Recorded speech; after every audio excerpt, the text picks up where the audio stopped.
Hi, everyone, and welcome to week 3 of Agency Month.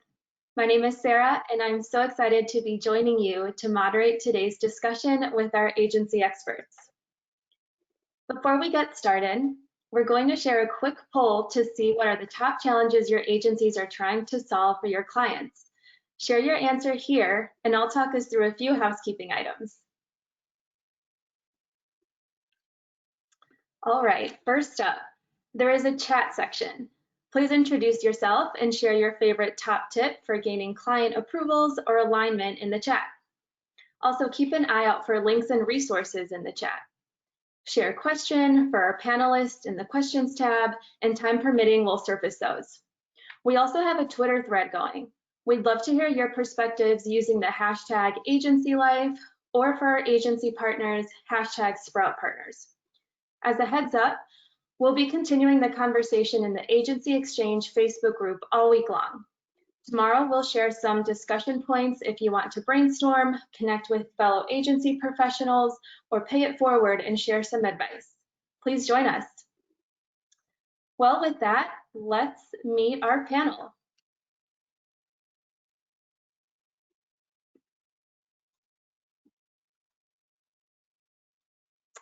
All right, I'll kick things off. My name is Sarah. I'm a customer success manager here at Sprout Social. Most of my career has been at social media agencies, and at Sprout, my focus continues to support our agency partners. I'm located in Chicago, Illinois, and I'm happy to be here today. Haley, tell us a bit about yourself and your agency. Hi, I'm Haley Fizel. I'm a media director at Mind Group. We're headquartered out of San Diego. My whole background has been at advertising agencies, originating in traditional media and slowly shifting into paid social. So I oversee the paid social team now at Mind Group. Thanks, Haley. And Raja, please introduce yourself and tell us about your agency. Yeah, definitely. Razi Gonzalez. I'm the director of accounts here at 50 and 5. I'm based in Charlotte, North Carolina, but we do have offices in LA, New York, Orlando, kind of spread out a bit across the US. But my primary focus right now is paid and organic strategies for all of our clients, and then supporting them in making informed decisions based on metrics and goals that we've set.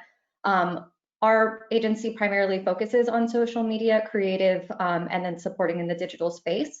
And then my background has primarily been in social media, but I do have a background in consumer insights and communications as well. Amazing, thank you both. All right, so the two rock stars joining us today will be leading our social strategy jam session, where we'll pitch our experts various scenarios and they'll share how they approach marketing strategy ideation, leverage data to inform marketing strategy, and center social media first. After hearing about tactics for centering social media and marketing strategy in week 1, followed by those amazing time-saving tools and tactics last week, this week should touch a bit on all of that we've covered so far during Agency Month. Our panelists have a ton of great insight, so let's jump right in. All right, first up, your agency is looking to increase brand awareness, but has limited time and resources dedicated to this initiative. What data would you leverage to identify low-hanging fruit your agency could optimize? And what data points would you start with to create your strategy? Haley, any thoughts here? Definitely. First, I would probably look at our on-site engagement and work to create or reorganize the content in a way that the people coming to our site are most likely to consume. Social media also obviously is a great, really inexpensive way to increase brand awareness. You can easily hone in on a specific audience and get quick feedback on content. From a paid perspective, most of my answers are going to end up pulling that in since that's more of my realm, but I would definitely look to leverage lookalike targeting based on website visitors to really bring more folks into the fold that are similar to others interested in your capability or offering. Great call out, especially with lookalike audience targeting, especially these days, can definitely see how that takes priority in your messaging. Raja, any thoughts here? I think the only thing, I mean, all of that, absolutely yes. And then the only thing that I would add from that is just taking a look at some of, maybe our agency partners or clients who may not necessarily have a really robust budget, taking a look at something like reach and impressions to take a look at that data natively, looking at that month over month is also really helpful and can help you to make some informed content strategy decisions, especially if you don't have a robust listening tool. But if you do, one other thing that we've considered in the past is taking a look at share of voice. It's not going to give you everything in a nutshell, but it does give you at least some good starting points. I know that Sprout Social has a great option with the listening tool that also includes a bit of sentiment in there, which I think in the past has been a bit of a challenge because usually it just shows you volume and not necessarily the sentiment that goes alongside of it. But that's also a good thing to keep in mind as well. And you touched base on share of voice. I know the importance of it is in social, especially with listening, but how would you say that you present share of voice to your clients? Is it like within your reports or as you're digging up additional content strategy? So it's usually as part of a report. Early on, it may be part of like just an overall audit, but later on, it might be something that becomes part of like a monthly report if that's something that's usually important. It just depends. I think when you're thinking of putting reports together in general, you want to take a look at the metrics that are going to matter most to you or your brand and help to build it out from there. So share of voice might not necessarily be a perfect fit for everybody, but it's definitely something that can be considered. Absolutely. Thank you both. On to our next scenario. So a B2B client is wanting to incorporate more video into their marketing strategy, as well as double down on thought leadership content to increase its position as a leader in their space. What data would you look at to help build a strategy? What recommendations would you make to support these efforts? So some ideas that come to mind: use social listening to identify trends or conversations to tap into, and using certain data points to determine a video posting cadence. Haley, what are your thoughts here? I think this is a great idea. Incorporating video is a really great way for B2B clients to establish authority in their space, and it's a lot easier to understand a B2B message when you have the sight, sound, and motion to really kind of best explain your offering. But as far as data I would look at, I agree. Leveraging social listening would be a great place to start. Figure out exactly what your audience cares about and what's the latest. For example, like when COVID first hit, everyone immediately switched to doing webinars, and then everyone got super sick of webinars. So how else can you provide value and content that people will continue to care about and engage with? So maybe that's like a checklist also, but something like that. And then I would also, for a B2B client specifically, make sure that your content is tailored to the platform where you're putting it. So LinkedIn, typically people are more receptive to a longer form video than they might be on Facebook. So that would kind of be my initial gut start for this effort. And I feel like a good tactic too would be to create it and maximize that budget with that one video, and then find ways to shorten it per platform or reuse it as we're sprinkling it into your content for the month. Raj, here?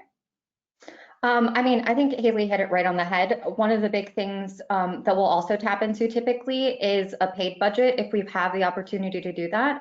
Even just a small boosting budget can help you to better target that piece of content.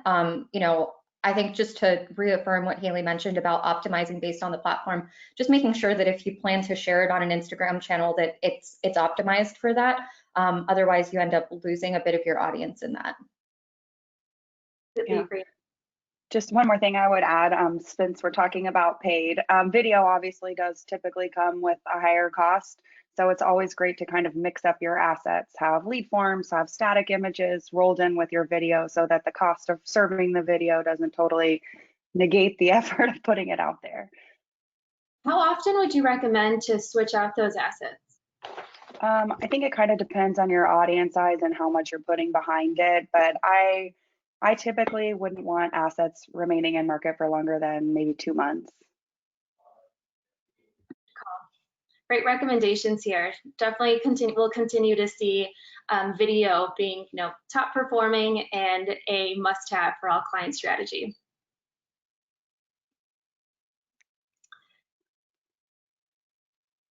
All right, going to see if there's any audience questions here.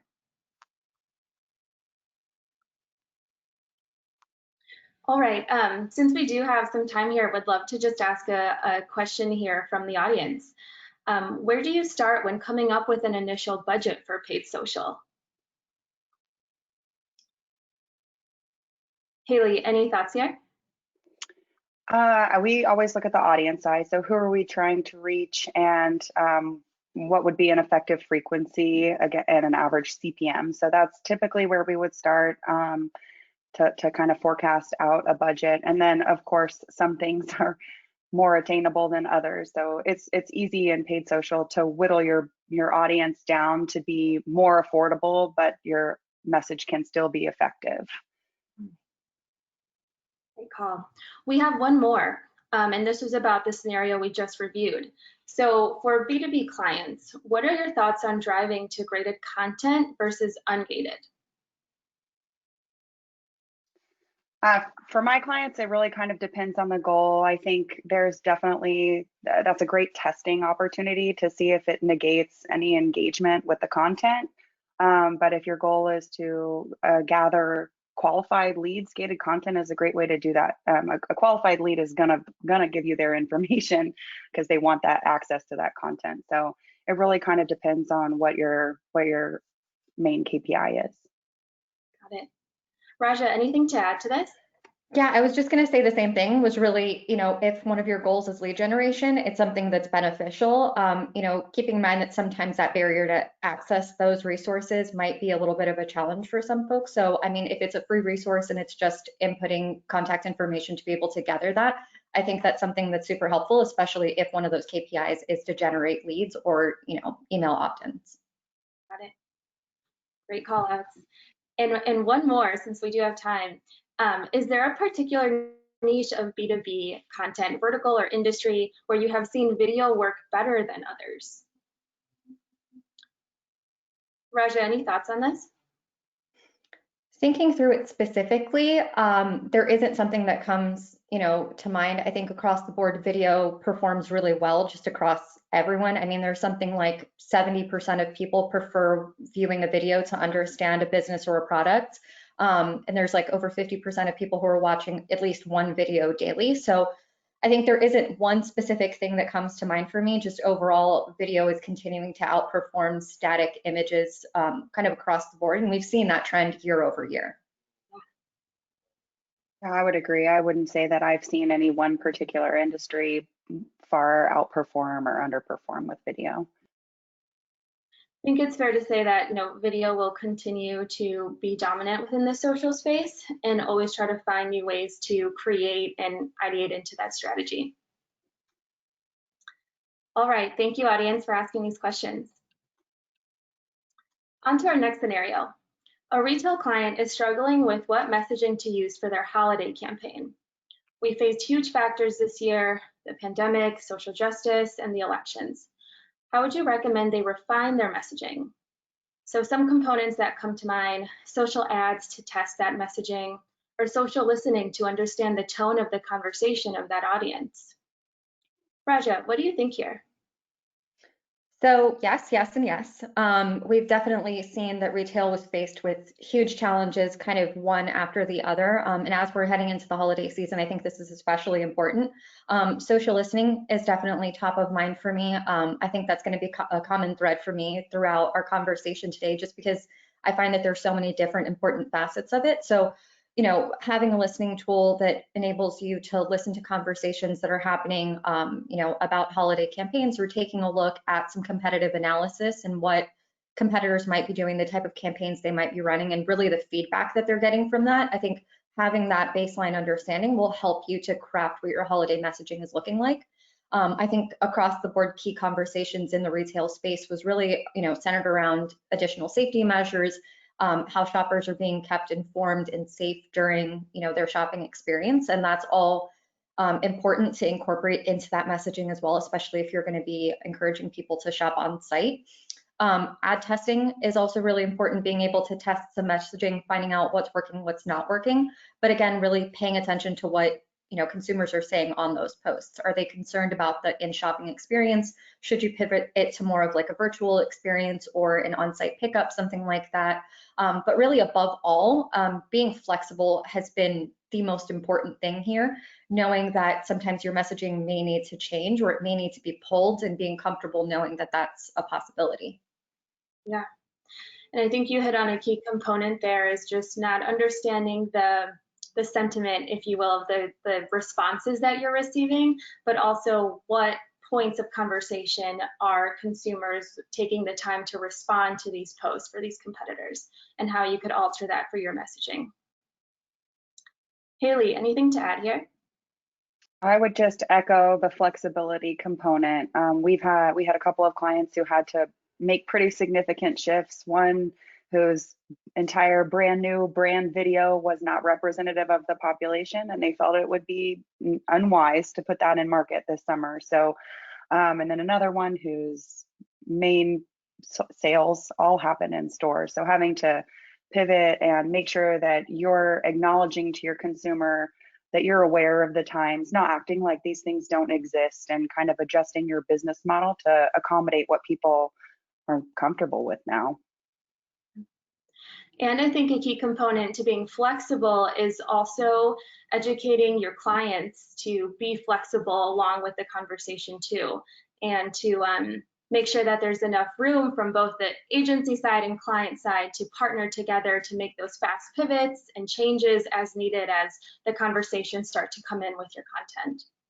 Yeah, definitely. I feel like over the last 7 months now, the relationships with clients are so much stronger. I feel like it's the communication is increased, and the transparency of, we don't know, just like they don't know what tomorrow is going to look like. So it's really led to more like a cohesive workflow and really kind of working together toward a common goal, which I think has been a positive thing, I guess, over the last 2020. Yeah. No, absolutely. And I think just kind of to add to that, having those conversations that are like sometimes uncomfortable about the fact that, your KPIs you might not be hitting certain targets that you had previously had hit in years before, so easily. It's going to be a bit different, having to reduce content when certain situations happen, and wanting to be mindful of the conversations that are taking place and creating space for them. All of that will ultimately impact what we achieved last year. So making sure that we're aware of the fact that benchmarks may not be made this year, but having those conversations and that understanding has been really crucial as well. Yeah, great points, and all to just strengthen that partnership even further. On to our next scenario here. So a software client has seen decreased engagement on their blog content over the last month, and they're not able to put a pin in why. Their posting frequency and content type has not changed. What data can you leverage to identify this downward trend in engagement? How would you recommend using social to increase reach and engagement? Some might say, conducting an audience analysis with this change over time, but I feel like we can dive deeper. Raja, any thoughts here? So for me, the first thing that I would probably take a look at are going to be the audience, demographics. Taking a look at what your audience looks like now compared to what it looked like maybe a year ago, because there are times where it's a drastic change, other times it's pretty small. But if they're seeing a continuous decrease, we might take a look at what that demographic looks like and see if the content that we're putting out is geared towards this new audience. Having an understanding of that, I think, is going to be really helpful. But also taking a look at, I'm going to lean on listening again here, having an idea of what those opportunities are. So putting ourselves out there to take a look at what type of trending topics there might be, or missed opportunities with conversations that we could be having. Listening, I'm a huge advocate for listening, obviously, and I think that's something that's also really helpful here. One thing that we've talked about already is video. The fact that video is just taking over completely almost everything that we've seen. How can we incorporate some video into the blog, either putting it into the blog piece itself, having that be what actually goes out on your social channels, and then linking back to that longer format blog post. And then also taking a look at your hashtag strategy, taking a look at, what hashtags you're using, which ones are most used compared to which ones are most engaged. Maybe you're not using the most engaged ones enough, and looking for some other opportunities where you might be able to use some content adjacent hashtags that aren't necessarily directly in line with it, but something that's very comparable. Yeah, and I would say that's all part of being flexible and trying new things, especially with that hashtag search.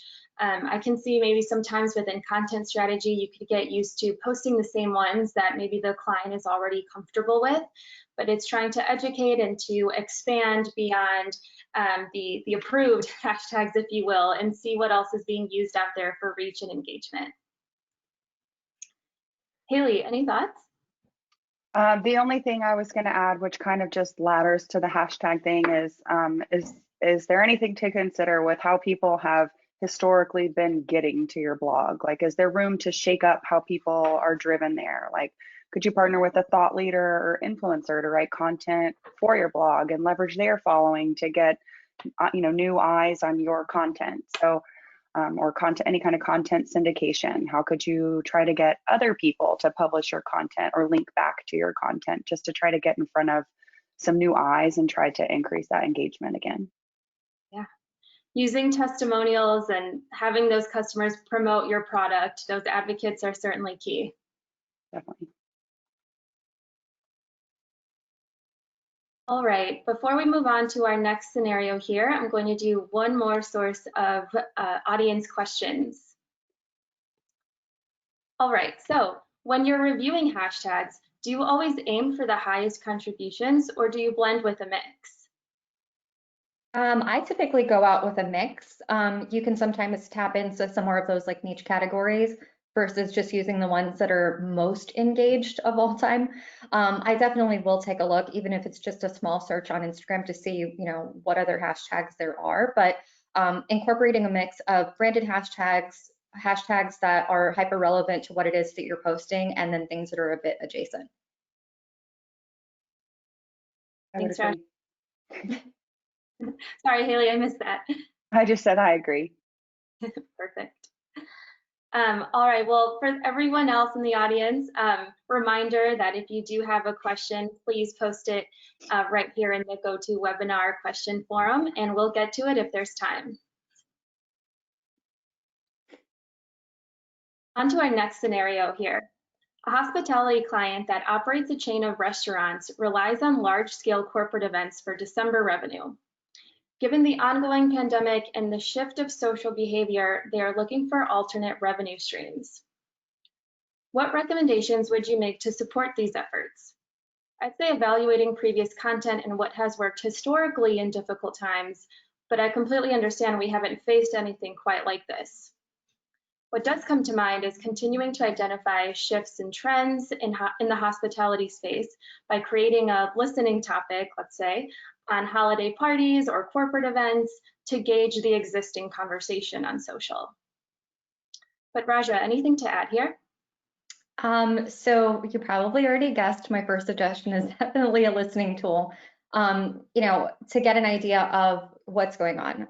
Again, competitive analysis is also really helpful to take a look at what competitors are doing and to identify maybe some missed opportunities. What are some things that you can do that differentiates yourself from some of those competitors? Like you mentioned, this is a really unprecedented situation. There's not a whole lot that we can lean on in terms of historical content to be able to help get us through this. But what we have seen is a shift from on-site events and situations to more of a virtual experience. And I mean, I did a cheese and beer pairing in sweatpants and I was totally fine with that. I preferred it. So it's one of those things where you're taking a look at these new trends and thinking about your brand and how you can tap into that. And again, differentiate yourself from it. But, aside from that, it's really going to be a matter of, again, being flexible. How can you take a look at the conversations that are happening in your listening tool and take a look at a way of making it a bit, more virtual or creating a safer environment for it? Is it something that's going to be a bit more intimate compared to previous years where it's been huge holiday parties? looking at ways that you can pivot that makes sense for the current climate, and make sense for your business as well. And I would also say that it's part of being comfortable with adapting, to these times and putting your mind into the consumer seat. Like, what would you want to be doing during this virtual event? Or what would make you, want to click to join? And how are you going to make this different from a previous, Zoom meeting that you were on? All just more for just getting more creative. Haley, anything to add? Really, Rosia hit all the smart points here. I mean, I feel like I would also look at the competitive set, what they're doing that went well, what can you build on, and then finding the white space that might differentiate what you're bringing to the table that the competitive set isn't. But definitely, I think a more personalized experience is better right now. If people feel like it's tailored for them and meets their expectations and needs, it's more likely to get people to engage. And ultimately, it's just, find that unique way to set your restaurant apart. Yeah. Thanks. All right. So here, as we're going into our last scenario here, a hotel client has seen a significant downturn in bookings. They have approached your agency with a brief to identify an ideal target audience, whether that's local, international, regional, or upcoming campaigns. What data would you need to make an informed recommendation? Haley, any thoughts here? The first thing I would want to do is get more data about their existing or previous customers, who's still coming, who isn't. Is the decline in air travel correlated with the downturn in bookings? Is there anything common among the demographics of customers, of people who are coming and people who aren't? You could try surveying the customers to get more like qualitative data about these people. And then I would also adjust pretty much everything based on the outcome. Are people more inclined to stay at the hotel if it's within driving distance? So if yes, I would focus efforts geographically to better meet people who are more likely to help us turn this around. And messaging too. I think if it's related to COVID or the fears associated with that, I would definitely put your safety measures in your messaging so that people have a little bit of a security blanket and feel more comfortable kind of getting out of their house. Yeah, certainly. Raja, anything to add? No, I was really just going to say, it's, leaning on that sentiment data is going to be really important to have an understanding of, what people are saying, both positive and negative, to be able to craft what your messaging and promotions look like. So, like Haley mentioned, they feel safe, because traveling right now doesn't necessarily feel that way. But if the steps are being taken to, prove that out, that should definitely help. Definitely. And while we're just on this topic, question from the audience here. Do you find that clients shell out the cost for a listening tool? Because I know we've mentioned listening within our previous conversations here. That's generally something that's included as kind of part of what the agency offers. It's going to be a different fit for different clients. For some, they're more focused on organic social. They just want, the vanity metrics. They're just looking at community management. So it's going to be different for everyone. But for those that are interested in it, they're definitely passionate about it. They're interested in seeing that and are willing to include that in the cost for having the service. And I would just say a key factor would be like educating about this service as well and showing the capabilities that listening could have. Haley, any final thoughts here? I guess really just being flexible, as we've mentioned, and making sure you're listening to your customer as much as you can to really kind of right size your messaging, especially right now.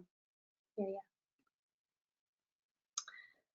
All right, so we did run out of time for our formal questions here, but I'm happy we got to pepper some in throughout our conversation. Thank you, audience, for sharing. To quickly wrap things up, I'd just love to hear from you both. What's one piece of advice agencies should keep in mind when considering creating a social-centric marketing strategy? Razia, would you like to go first? Yeah, set goals first. Social media isn't really a one-size-fits-all approach, so you definitely want to keep that in mind. You have to think about what matters most to you in terms of your goals and KPIs, and then use the metrics to back that up and create a roadmap for how you're going to help achieve that. Thanks. How about you, Haley? Where you start is probably not where you're going to finish. So really kind of just hitting on that flexibility and being adaptable and making sure that you're willing to make shifts and changes along the way. Even in normal times, social is changing daily. So you have to kind of be prepared for things to not net out exactly as you had foreseen in the onset of your efforts. Completely agree. And the major theme that I heard throughout this session, and I'd encourage everyone to bring back to their team, is know your audience. Provide data to back up who your audience is and make pivots as necessary to adapt to new interests that the audience may develop along the way. Well, with that, great conversation, everyone. Thank you so much to our speakers and to our audience. We hope that you got a lot out of the discussion, and make sure to check out all the resources shared in the chat. We have some bonus resources for agency partners, so if you're not in already, we highly encourage you to join the Agency Partner Program. Please reach out to partners@sproutsocial.com to learn more, share feedback, or share any questions you'd like for us to tackle in the Agency Exchange community tomorrow. Thank you again, and have a great day, everyone. Thank you.